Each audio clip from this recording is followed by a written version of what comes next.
நீங்கள் பார்த்துக் கொண்டிருப்பது உங்கள் விஜய்.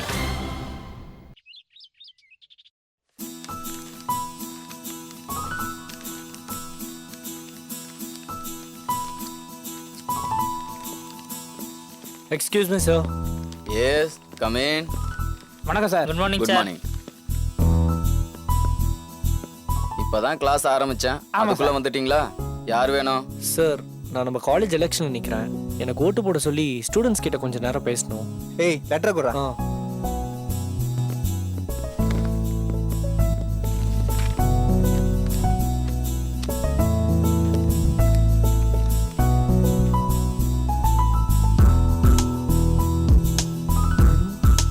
மாப்பிள்ள இவன் பார்க்குறதையும் கொடுக்குற ரியாக்ஷனையும் பார்த்தா இந்த ஆளுக்கு ஒன்றுமே புரியல போல இருக்கே. டேய் சும்மாறா. பேசுங்கப்பா. சார் நீங்க இங்க இருந்தீங்கன்னா எங்களுக்கு பேச கூச்சமா இருக்கும் சார். கிளாஸ்ல இவ்வளோ ஸ்டூடெண்ட் முன்னாடி பேசுறதுக்கு உனக்கு கூச்சம் இல்ல, ஏன் முன்னாடி பேசுறதுக்கு உனக்கு கூச்சம்? சும்மா பேசு, என்னதான் பேசுறேன்னு பாப்போம். Okay sir. மரத்தின் கிளைகளைப் போல் அமர்ந்திருக்கும் மாணவர்களே, அந்த கிளைகளில் பூவைப் போல் அமர்ந்திருக்கும் மாணவிகளே, அந்த மரத்தின் வேராய் அமர்ந்திருக்கும் பேராசிரியர் அவர்களே, உங்கள் அனைவருக்கும் என் முதற்கண் வணக்கத்தை தெரிவித்துக் கொள்கிறேன்.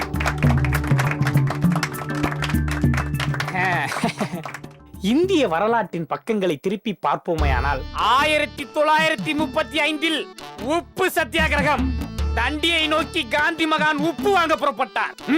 டேய் என்னடா வளர்ற? சார் இதுக்கு தான் உங்களை கொஞ்ச நேரம் வெளியே இருக்க சொன்னேன். நீ எல்லாம் பேசுறத கேட்கறதுக்கு நான் வெளியிலேயே நிக்கலாம். நீ எல்லாம் பாடம் எடுக்கிறது கேட்கறதுக்கு நான் மருந்து குடிச்சு சாகலாம். 1945 வெள்ளையனே வெளியேறு இயக்கம். அந்த காலகட்டத்தில் சென்னை மாகாணம் மதராசப்பட்டினமாக இருந்தது. அப்ப ஏமி ஜாக்சன் இருந்தாங்க. உட்காரு. அந்த காலகட்டத்திலே செல்வந்தர்களும் சீமான்களும் கோமான்களும் மட்டுமே இன்ஜினியர்களாக படித்தனர். ஆனால் இன்று ஐயோ என்ன சொல்றேன்னு தெரியலையே. இன்று டேய் எதுக்குடா இதெல்லாம் பேசிட்டு இருக்க? மாப்பிள்ள இதெல்லாம் ஒரு ஜென்ரல் நாலேஜ் மாப்பிள்ள, சும்மா ஃப்ளோவா போய்க்கு இருக்கும்போது இவன் வேற. அதற்கு முந்தைய காலகட்டத்தில் நாம் உற்று நோக்கினோமானால் அப்போது ஆரிய இனம் நம் மீது ஆதிக்கம் செலுத்த தொடங்கிய காலம் அது.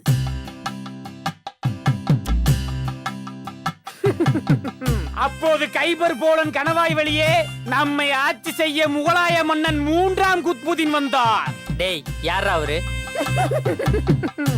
இவனுக்கு ஏற்பட்ட சந்தேகம் உங்கள் அனைவருக்கும் ஏற்பட்டிருக்கலாம். ஆனால் கேட்பதற்கு கூச்சப்பட்டு கொண்டு நீங்கள் அனைவரும் எத்தாக உட்கார்ந்திருக்கலாம். ஆனால் அந்த குத்புதீன் யார் என்று தெரிந்து கொள்வது உங்களுக்கு அவசியம். யாரா அவரு?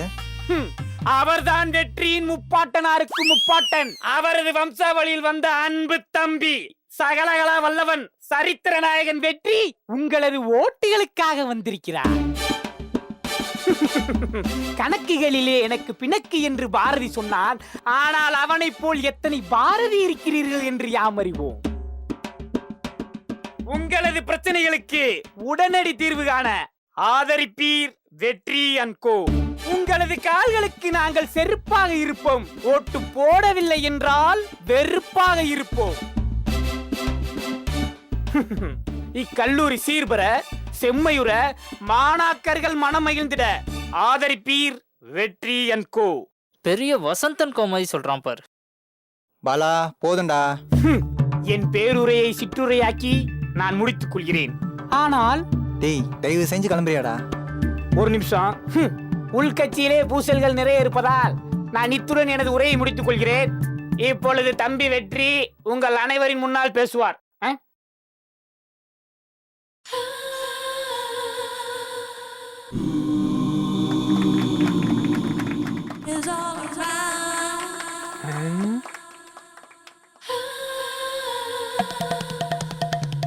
ஏண்டா அங்க ஓட்டு சேகரிடான்னு சொன்னா இங்க வேற என்னத்தையும் சேகரிச்சுக்கிறியா? போ போய் மரியாதையா பேசு.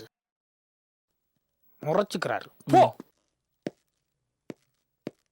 உங்க எல்லாருக்கும் வணக்கம். சபாஸ். தேங்க்ஸ் ராமாப்ல. நம்ம எல்லாருக்கும் பல தேவைகள் இருக்கு, பல லட்சியங்கள், பல கனவுகள் இருக்கு. அப்படிப்பட்ட நியாயமான தேவைகளை நம்ம பெறவும், லட்சியங்கள் கனவுகள் நம்ம அடைவோம். மாணவர் கடமையை நாம் செய்வோம். நம்முடைய உரிமைகளை நாம் பெறுவோம். நம்ம காலேஜை பொறுத்த வரைக்கும் வாட்டர் ஃபெசிலிட்டி இல்லை, டாய்லெட் ஃபெசிலிட்டி இல்லைன்னு நம்ம சொல்ல முடியாது. இது எல்லாத்துலேயும் ரொம்ப கவனமாக தான் இருக்காங்க. ஆனால் கல்ச்சுரல் ஆக்டிவிட்டீஸ் போன்ற விஷயங்களில் முழுமையாக பண்ணுறது இல்லை.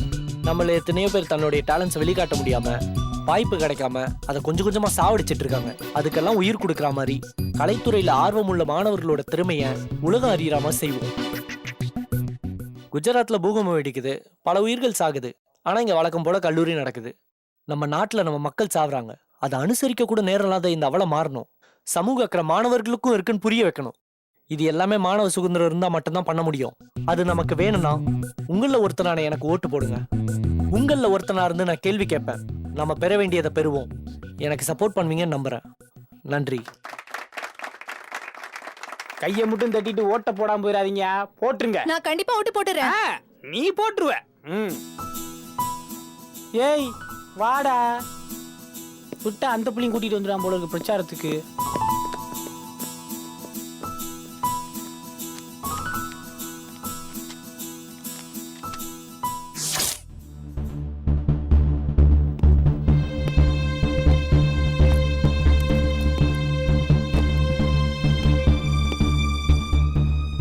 என்ன ஜெயா, ஒரு மாதிரியா இருக்க? ஒன்றும் இல்லை. என்ன நடந்துச்சு? நீ ஜோதிகாவை பாத்தியா? ஏன், எதுக்கு இப்போ அவளை தேடுற? என்ன ஜெயா? காரணமாக தான். அவன் இந்நேரம் உன்னை பார்த்து நடந்ததெல்லாம் சொல்லியிருப்பான்னு நினச்சேன். என்ன நடந்துச்சு?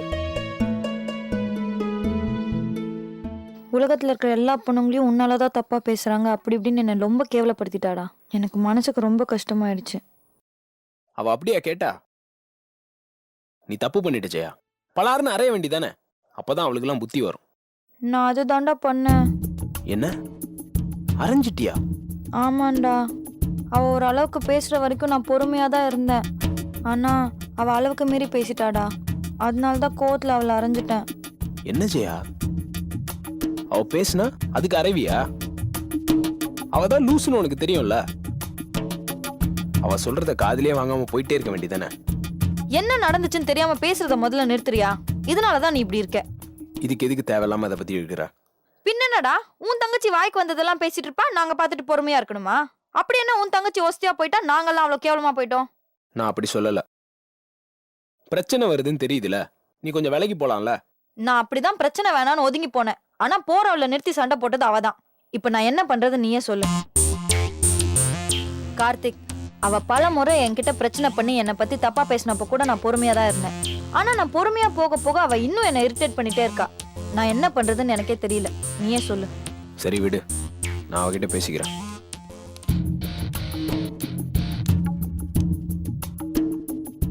ஹே கார்த்தி, இவ கூட என்னடா பண்ணிட்டு இருக்க? இவ என்ன பண்ணன்னு உனக்கு தெரியுமா? கொஞ்சம் பொறுமையா இரு ஜோ, பேசிக்கலாம். என்னடா பொறுமையாரு? உன் மேல இருக்கிற பாசத்தினால தான் நான் அவளை கேட்டேன். அதுக்கு அவ என்ன அடிச்சுட்டாடா. அவளை திருப்பி அட்றா. வெற்றி என்ன அடிச்சான்னு சொன்ன உடனே அவனை அடிச்சலடா. இவளை மட்டும் ஏன்டா சும்மா விடுற? அட்றா அவளை. நீ எதுக்கு அவகிட்ட தேவையில்லாம பேசுன? அவ என்ன அடிச்சான்னு சொல்ற, நீ பாட்டுக்கு சும்மா இருக்க? அங்க என்ன நடந்துச்சுன்னு எனக்கு தெரியும் ஜோ. ஓ, அவ எல்லாமே உன்கிட்ட சொல்லிட்டாளா?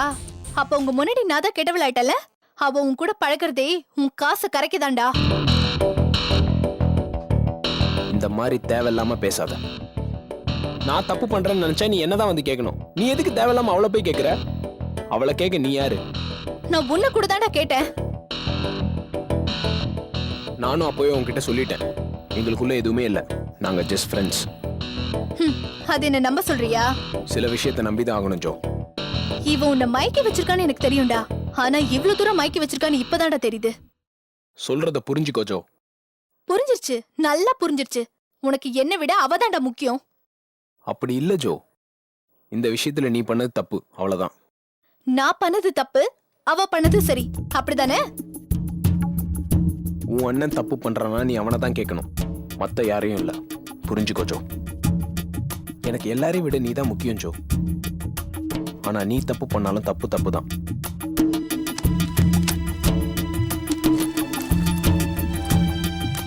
ஜெயா, எங்க போற? ஜெயா.